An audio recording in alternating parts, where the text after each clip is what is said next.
Hey everyone, my name is Alice Moscato and this is the Wine Lovers Vlog. Happy Wine Wednesday. Now, today I'm going to do a blind tasting for whites, but I'm more focused on like the clarity and the color of it. I never actually explained that when it comes to what you're using when you're tasting. Now, I told you use your nose, use your mouth. You can also use your eyes, okay? Use these eyes. Now, it is a white, but to determine the age of the wine, to determine the cleanliness, the clear, the depth of it, make sure you have a white background, okay? I'm using a plate, it's the only thing I had right now. Using a white background, having a pretty good light is helpful. What I have right now is really not the best, but this wine right now is very clear, very clean looking. I can see right through it. It's no faults into it. Pretty solid wine when it comes to that. There's a little color variation. Now, in a wine, make sure you have it on a 45-degree angle and you're looking on top of the wine for sight, okay? Look for the color variation. There's going to be a different color on the rim versus the inside of the wine.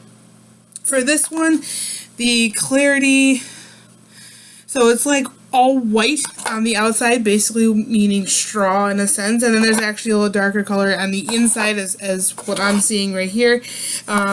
Almost still straw, but almost going to like towards the hay kind of color to it. Now it looks good, very clean looking, no minerals or anything in there.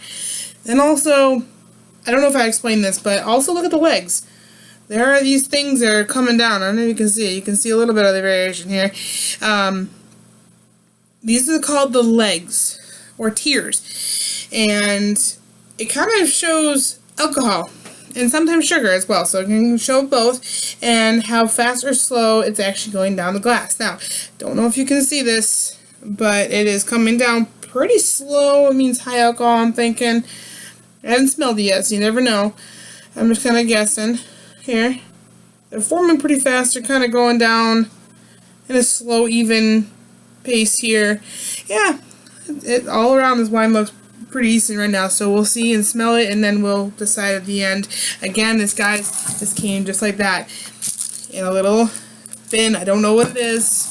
I'm gonna try it again now. Okay. Wow. Off the bat, I'm getting a lot of citrus. There's some orange, there's some pear. It's a very fruity wine. Now, whites are a little different than reds. Reds, you can pinpoint the spices. You automatically know that the Cabernet has a nice spicy. Merlot, you automatically have the smoky note. But whites can be very tricky. Right now, I'm getting more Riesling involved. I'm not smelling any oak, if that. I think it's more just citrus. There might be some oak, but I think it's just a more citrus note to it. What I'm doing, guys, is just aerating the wine. Just spin it like this. I've taught you about this. Just aerating the wine, making sure it develops more, so I can actually determine what it is. So I won't know until I try it. Now I'm really pushing Riesling, Gewürztraminer. Could be also a Sancerre.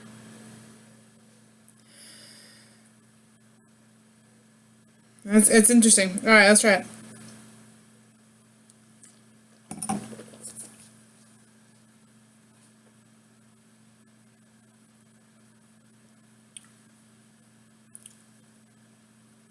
Definitely no oak.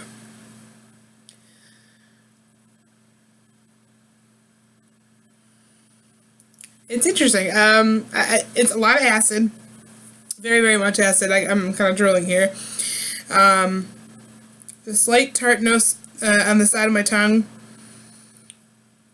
A little salty. I get a lot of fruit. There's a lot of fruit happening here, but it's also...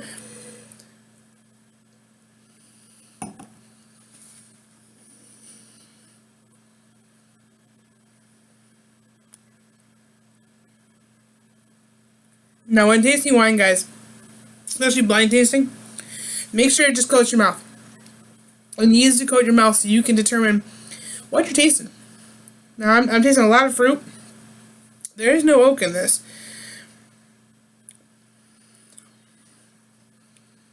I'm gonna say probably for vintage wise, I'm probably pushing 2012, 2011. It's not as young as a 14, not as young as a 13. I'm probably saying 11, 12. I'm gonna say California too, but I'm still unsure about the grape here, which is very strange. Usually I can.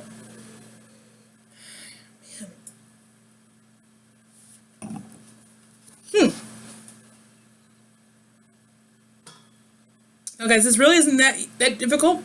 I'm sorry, this is very difficult. Excuse me, very, very difficult. If you're a professional and you know what you're doing, it comes pretty natural. If you are still in a novice stage, as I am, it doesn't come as natural. It's very difficult. And this one is really stumping me. I give props to Terry Robards at Lake Placid. Terry Robards Wine and Spirits in Lake Placid, because they're really stumping me with this one. I'm having a tough time trying to determine what this one is. I'm saying 2011. I'm going to say, I don't think it's a French wine. It's not French. It's not Italian. I'm going to say Napa Valley. I think I'm going to be pushing, there's the floral note. I think I'm going to be pushing a Riesling or a Gewürztraminer. I'm going to say in between, because I can't determine what grape it is right now. Wow. So I'm going to say Riesling or a Gewürztraminer. 2011, Napa Valley.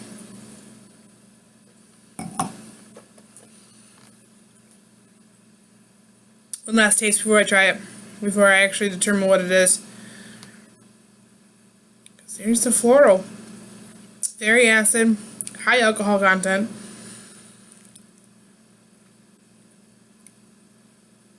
It's not a Sauvignon Blanc, it's not a Viognier. Riesling or Gewürztraminer from Napa Valley, 2011. So we'll see. I'm a little iffy about this one. It's not, yeah.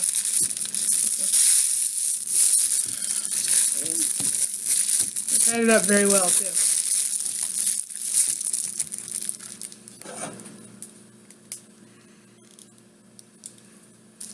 Comes with a knife, can't go wrong. Alright, we'll see. Wow, Chardonnay Viognier blend.